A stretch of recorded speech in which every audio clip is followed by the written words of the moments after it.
तो आज हम स्टार्ट करने वाले हैं एप्लीकेशंस ऑफ डेरिवेटिव चैप्टर को। ये पूरा चैप्टर टोटल 5 टॉपिक्स में डिवाइडेड है, जिसमें सबसे पहला टॉपिक है rate of change of quantities. इन पांचों टॉपिक को हम आने वाले 5 दिनों के अंदर कवर करने वाले हैं। तो सबसे पहले टॉपिक को स्टार्ट करते हैं, rate of change of quantity. सबसे पहले बात करते हैं क्वांटिटीज क्या है। इसको समझने के लिए सपोज मेरे पास एक सर्कल है, ओके ये सर्कल। तो अब इस सर्कल का कुछ एरिया होगा, तो एरिया क्या है, क्वांटिटी है। अगर कोई 3D स्ट्रक्चर होगा तो उसका एक वॉल्यूम होगा, तो वॉल्यूम क्या है, क्वांटिटी है। ये सब एक तरह की क्वांटिटीज है। तो अगर इसके सर्कल के एरिया में कुछ चेंज आ रहा है, चेंज कैसे आएगा, सपोज इसका कुछ रेडियस आर है, अगर इसका रेडियस इंक्रीज हो रहा है तो साथ साथ इसका एरिया भी इंक्रीज होगा।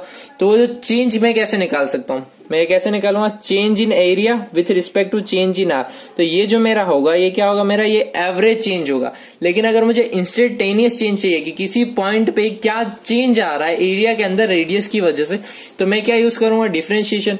तो क्या हो जाएगा, differentiation of area with respect to radius. Okay, मैं क्या निकाल रहा हूँ, rate of change of area means area में क्या चेंज आ रहा है विथ रिस्पेक्ट टू रेडियस। तो यही है डिफरेंशिएशन का एप्लीकेशन, कि मेरे को किसी भी क्वांटिटीज के अंदर चेंज निकालना है किसी और के रिस्पेक्ट में। तो ये पहला एप्लीकेशन। तो अब इसको हम एक सम्स के थ्रू समझते हैं। ओके, तो find the rate of change of area of a circle. मेरे एक सर्कल है, उसका एरिया चेंज हो रहा है पर second with respect to its radius. Radius के अकॉर्डिंगली उसका एरिया चेंज हो रहा है। What will be the area when radius equals to 5 centimetre. मेरे को क्या निकालना है, change in area with respect to its radius क्या होगा, और इसकी वैल्यू क्या होगी जब r इक्वल्स टू 5 सेंटीमीटर होगा। ओके, इसके लिए मुझे सबसे पहले क्या पता होना चाहिए, एरिया ऑफ सर्कल। तो मुझे मालूम है कि जो मेरा एरिया ऑफ सर्कल होता है वो होता है पाई आर स्क्वायर। ओके, अब मेरे को किसके रिस्पेक्ट में चेंज निकालना है, रेडियस के रिस्पेक्ट में। तो मैं क्या करूंगा, इसका डिफरेंशिएशन।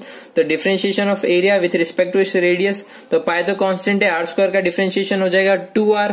ओके, तो D A by D R की वैल्यू क्या होगी, जब r की वैल्यू 5 के इक्वल होगी तो पाई इंटू 2r की प्लेस पे रख दूंगा 5, तो 5 2 10 10 पाई। ओके, ये आ गया मेरा आंसर। सिंपली बहुत इजी तरीके से हमने सॉल्व कर लिया। इसके ऊपर और भी क्वेश्चन हम देखने वाले। पहले पर मैं एक चीज आपको यहाँ क्लियर कर देना चाहता हूँ कि हाँ, अगर आपका रेडियस सेंटीमीटर में गिवन है तो आपको एरिया में भी लिखना पड़ेगा कि ये सेंटीमीटर में है, वरना क्या होता है कि आपके इस समय चांसेस होते हैं कि आपके मार्क्स कट हो सकते हैं। इसलिए यहाँ पे आंसर्स में यूनिट को बताना बहुत ही ज्यादा कंपलसरी होता है, तो इस चीज को ध्यान रखना। ये हो जाए हमारा सेंटीमीटर स्क्वायर।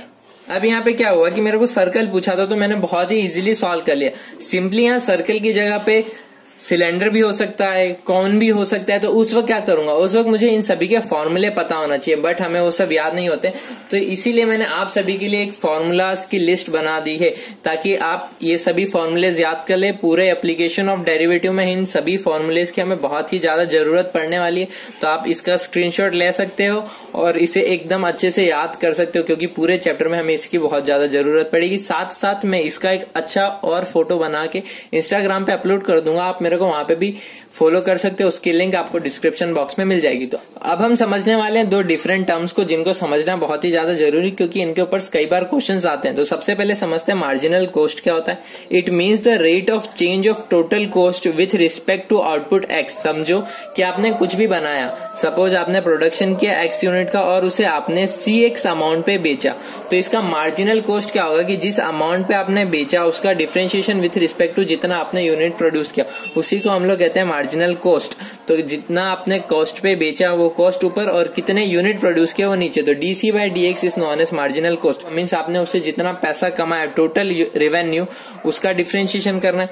तो सिंपली मार्जिनल रेवेन्यू क्या हो जाता है, it means the rate of change of total revenue. Means आपके टोटल रेवेन्यू में क्या डिफरेंस आया जब आपके नंबर ऑफ यूनिट सोल्ड हुए। तो आपने सपोज RX जितना आपने रेवेन्यू कमाया और आपने X यूनिट को बेचा, तो यहाँ पे आपका मार्जिनल रेवेन्यू क्या हो जाएगा, DR बाई DX हो जाएगा। ओके, ये 2 टर्म्स आपको समझ में आ गए। अब इन्हें समझना जरूरी क्यों था, कि देखो ये क्वेश्चन समझते हैं। The total cost in rupees associated with the production of x unit. मतलब मेरा x यूनिट प्रोड्यूस किया गया और उसके लिए मैंने टोटल cx कॉस्ट लगाया है। Find the marginal cost. अब यहाँ पे आपको डायरेक्टली बता दिया कि मार्जिनल कॉस्ट निकालो।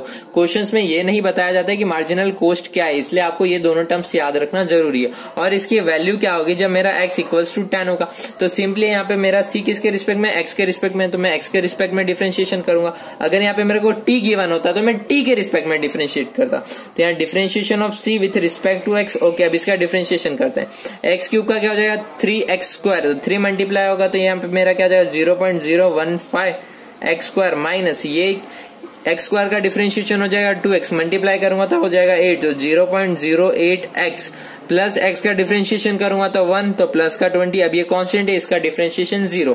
तो ओके, अब मेरे पास dc बाई dx आ गया। ये मैंने मार्जिनल कॉस्ट निकाल लिया। अब मेरे को इसकी वैल्यू निकालनी है कि जब मेरा x इक्वल्स टू 10 होगा तो मेरा dc बाई dx की वैल्यू क्या होगी जब मेरा x इक्वल्स टू 10 होगा। तो सिंपली हर एक x की जगह पर मैं 10 पुटअप करूंगा, तो ये हो जाएगा 0.015। 10 का स्क्वायर क्या हो जाएगा 100, multiply by 100 minus 0.08 multiply by 10 plus का 20। सिंपली यहाँ हम इन सबको मल्टीप्लाई कर देंगे, तो इसे मल्टीप्लाई करने पे आ जाएगा हमारा 1.5 माइनस का 0.08 प्लस का 20। इसको सॉल्व करो तो हमारा आंसर आ जाएगा, ये हो गया 21.5 माइनस का 0.08, तो ये आ जाएगा हमारा 21.42। सिंपली ये आ गया हमारा आंसर। अब बढ़ते हैं हम हमारे थर्ड क्वेश्चन की तरफ। ये क्वेश्चन थोड़ा अच्छा और इंटरेस्टिंग है, तो देखते हैं इसे हम किस तरीके से सॉल्व कर सकते हैं। The volume of a sphere increasing at the rate of 8 centimetre cube per second. जो उसका वॉल्यूम है वो 8 सेंटीमीटर क्यूब पर सेकेंड के हिसाब से इंक्रीज हो रहा है। Find the rate of increase of it surface area. तो उसके सरफेस एरिया में क्या चेंज आएगा जब उसकी रेडियस 4 सेंटीमीटर के इक्वल होगी। मतलब मेरे को यहाँ क्या वॉल्यूम ऑफ स्पेयर जो है वो इंक्रीज हो रहा है इस स्पीड से। तो मुझे ये चीज गिवन है, मेरे को क्या गिवन है कि dv बाई dt की वैल्यू जो है वो मेरी 8 सेंटीमीटर क्यूब पर सेकेंड के इक्वल है, और मेरे को ds बाई dt की वैल्यू पूछी है जब मेरा r इक्वल्स टू 4 सेंटीमीटर होगा। ओके, अब मेरे पास ये तीन चीजें गिवन है। अब मुझे ds बाई dt निकालना है। तो सबसे पहले हमें दो चीजें पता होनी चाहिए, एक है वॉल्यूम ऑफ स्पेयर और दूसरा है सरफेस एरिया ऑफ स्पेयर। तो वॉल्यूम ऑफ स्पेयर क्या होता है, तो v equals to 4/3 pi R cube, ये होता है हमारा वॉल्यूम ऑफ स्पेयर, और सरफेस एरिया ऑफ स्पेयर होता है 4 पाई आर स्क्वायर। ओके, ये दोनों चीजें आ गई। अब मेरे को सबसे पहले क्या dv बाई dt की वैल्यू गिवन है। ओके, तो मैं यहाँ पे v को t के रिस्पेक्ट में डिफरेंशिएट कर रहा हूँ। तो मेरा dv by dt equals to 4/3 constant है as it is, pi as it is, r cube का क्या हो जाएगा 3r square into dr by dt। Okay, यहाँ पे आपने वो डिफरेंशिएशन अच्छे से पता ही है। मुझे dv बाई dt की वैल्यू क्या 8 के इक्वल गिवन है, 8 equals to 4/3 pi 3r square into dr by dt। अब यहाँ से मैं dr बाई dt की वैल्यू निकालूंगा। तो यहाँ पे क्वेश्चन अराइज होता है कि मैं क्यों निकाल रहा हूँ, इसका आंसर आपको आगे ही इसी क्वेश्चन में मिलने वाला है। तो इसको सॉर्ट आउट करते हैं, तो ये हो जाएगा, इसको सॉल्व करते हैं, ये हो जाएगा 8 इंटू 3/4 मल्टीप्लाई बाय यहाँ पे नीचे आ जाएगा 3r square multiply by pi equals to dr by dt। तो यहाँ से मेरा dr by dt equals to आ गया 6322 पाई आर स्क्वायर। ओके, यहाँ से मेरा dr बाई dt की वैल्यू ये आ गई। अब मुझे सिंपली ds बाई dt निकालना है। तो मेरा s 4 पाई आर स्क्वायर के इक्वल है, तो ये मेरा ds by dt equals to हो जाएगा 4 पाई आर स्क्वायर का क्या हो जाएगा 2r into dr by dt। Simply अब ये हो जाएगा 4 पाई 2r, dr बाई dt की वैल्यू क्या है 2 पाई आर स्क्वायर। यहाँ से पाई कैंसिल आउट कर, और एक r से एक r गया, तो ये क्या बचेगा 2 2 जा 4, 4 4 जा 16 बाई आर। ये मेरी ds बाई dt की वैल्यू तो आ गई। ओके, अब मेरे को ds बाई dt कब चाहिए, जब मेरी r की वैल्यू 4 के इक्वल हो। तो मेरी ds by dt equals to 16/4 equals to 4। Okay, अब यहाँ पे सरफेस एरिया की यूनिट क्या होगी, सरफेस एरिया की यूनिट होगी सेंटीमीटर स्क्वायर पर सेकेंड। इस चीज का बहुत खास हमें ध्यान रखना है कि हमें यूनिट जरूर लिखना है, यूनिट के बिना आंसर रॉन्ग कहलाएगा। मीन्स आपके मार्क्स कट हो सकते हैं, आंसर आपका राइट रहेगा पर उसमें आपके कुछ मार्क्स कट हो जाएंगे। तो यूनिट लिखने का हमें खास ध्यान रखना है। ये हमारा फोर्थ और सबसे इंपॉर्टेंट क्वेश्चन है, तो इसे बहुत ही अच्छे से समझना। ओके, तो क्वेश्चन समझते हैं। The water tank is in the shape of an inverted कोन। एक उल्टे कोन की शेप में, जैसे यहाँ पे एक उल्टा कोन मैंने बना रखा है, इस शेप में एक वाटर टैंक है। The radius of base is 8 metre. तो जो उसकी रेडियस है बेस की वो 8 मीटर के इक्वल है, और जो उसकी हाइट है वो 12 मीटर के इक्वल है।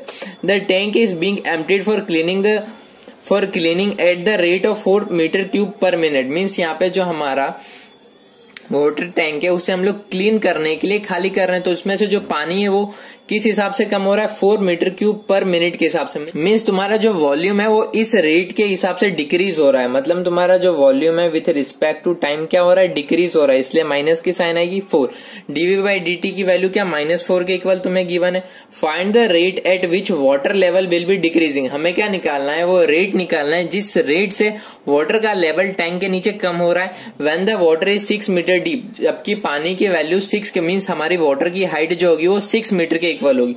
मीन्स जब तुम्हारी हाइट 6 मीटर के इक्वल है तो तुम्हें dh/dt की वैल्यू निकालनी है। अब यहाँ पे dh/dt क्यों निकाला, क्योंकि बोला find the rate at which water level will be decreasing, water का लेवल डिक्रीज हो रहा है, मतलब किस हिसाब से उसकी हाइट डिक्रीज हो रही है। ओके, तो यहाँ पे सबसे पहले तुम्हें क्या करना होगा कि यहाँ पे तुम्हारे पास दो अननोन टर्म है, एक रेडियस एक हाइट। सपोज मैं मान लेता हूँ कि इतना पानी यहाँ पे पड़ा हुआ है। ओके, जब r की वैल्यू 6 के इक्वल होगी, सॉरी हमारी h की वैल्यू 6 मीटर के इक्वल होगी। अब यहाँ पे तुम्हारे पास दो अननोन टर्म है, एक तुम्हारा यहाँ का रेडियस और यहाँ का हाइट। तो अब मैं यहाँ क्या करूंगा, इक्वलिटीज ऑफ ट्राइंगल का यूज करूंगा इस सम को सॉल्व करने के लिए। अगर तुम्हें नहीं आता है तो तुम सम्स की प्रैक्टिस करो, तो तुम इक्वलिटीज ऑफ ट्राइंगल उसी के अंदर समझ जाओगे। ओके, तो मैं क्या कह रहा हूँ कि इन दोनों के रेडियस का रेशियो इन दोनों के हाइट के रेशियो के इक्वल होगा। तो यहाँ पे मैं क्या कह सकता हूँ कि मेरा OA/BC equals to OB/OD, sorry ये पूरा हाइट अपॉन में इसकी इतनी छोटी सी हाइट बाय BD। ओके, तो मेरा OA की वैल्यू क्या है 8, BC मेरा क्या है, BC की वैल्यू मेरी R इक्वल्स टू OD मेरा क्या है, ये मेरा पूरा 12 है, और BD की वैल्यू मेरे को H सपोज कर रखी है। तो यहाँ पे मैं सबको एक सिंगल टर्म में कन्वर्ट कर दूं तो यहाँ से मैं R की वैल्यू निकालूंगा, तो मेरा R इक्वल्स टू क्या आ जाएगा, R equals to 8/12 multiply by 8, तो ये हो जाएगा मेरा 2/3H। ओके, यहाँ से मेरी R की वैल्यू आ गई। अब मेरे को क्या निकालना है, dh/dt निकालना है, मुझे dv/dt गिवन है। तो मैं सबसे पहले वॉल्यूम ऑफ कोन लगाऊंगा। वॉल्यूम ऑफ कोन क्या होता है 1/3 पाई r²h। ओके, ये वॉल्यूम ऑफ कोन होता है। अब मैं इसका क्या कर रहा हूँ, सबसे पहले सबको एक टर्म में सिंगल टर्म में मैं रिप्रेजेंट करूंगा। तो यहाँ पे मेरे को dh/dt निकालना है, मतलब मुझे यहाँ पे h चाहिए, r की जरूरत नहीं है, तो मैं r को रिप्लेस कर दूंगा इस फॉर्म में। तो ये मेरा क्या हो जाएगा 1/3 पाई 2/3h का whole square multiply by h। तो ये हो जाएगा मेरा 4/9 मल्टीप्लाई बाय दिस, ये हो जाएगा मेरा 4 पाई बाय 27 और ये h² मल्टीप्लाई बाय h, तो ये हो गया मेरा h³। तो ओके, ये मेरी वॉल्यूम की वैल्यू आ गई। अब मेरे को dv/dt गिवन है, तो मैं इसके t के रिस्पेक्ट में डिफरेंशिएट कर रहा हूँ। ये हो जाएगा मेरा dv/dt equals to 4 pi by 27, तो constant as it is h³ का हो जाएगा 3h² multiply by dh/dt। Okay, अब मेरे को यहाँ पे dh/dt की वैल्यू निकालनी है और मेरे को dv/dt की वैल्यू -4 गिवन है। तो मेरा यहाँ से dh/dt equals to dv/dt multiply by 27/4 pi हो जाएगा। dv/dt की वैल्यू क्या गिवन है -4, ये हो जाएगा मेरा मल्टीप्लाई बाय 27/4 पाई।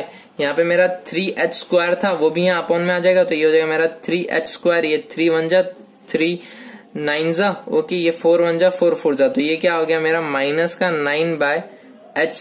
ओके, ये मेरी dh/dt की वैल्यू आ गई। अब मेरे को इसकी वैल्यू पूछी थी जब मेरा h इक्वल्स टू 6 सेंटीमीटर हो, तो यहाँ पे मैं h की प्लेस पे 6 पुटअप करूंगा, तो 6 का स्क्वायर, यहाँ पे हमारा पाई भी है तो ये एज इट इज यहाँ रहेगा।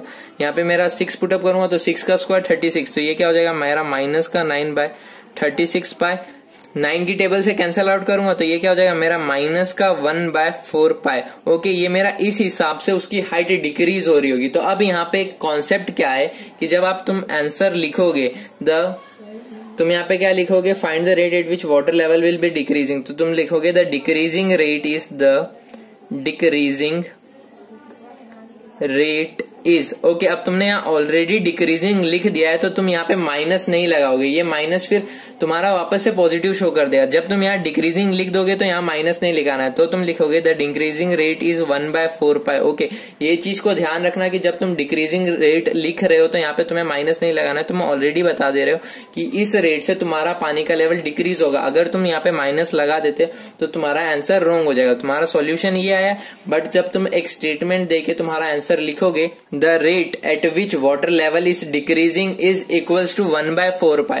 समझ गए इस बात को, इस चीज को एकदम क्लियरली ध्यान रखना और 1/4 पाई लिखना जब भी ऐसी चीज आए। I hope you understand all the things well, so if you like it then subscribe it.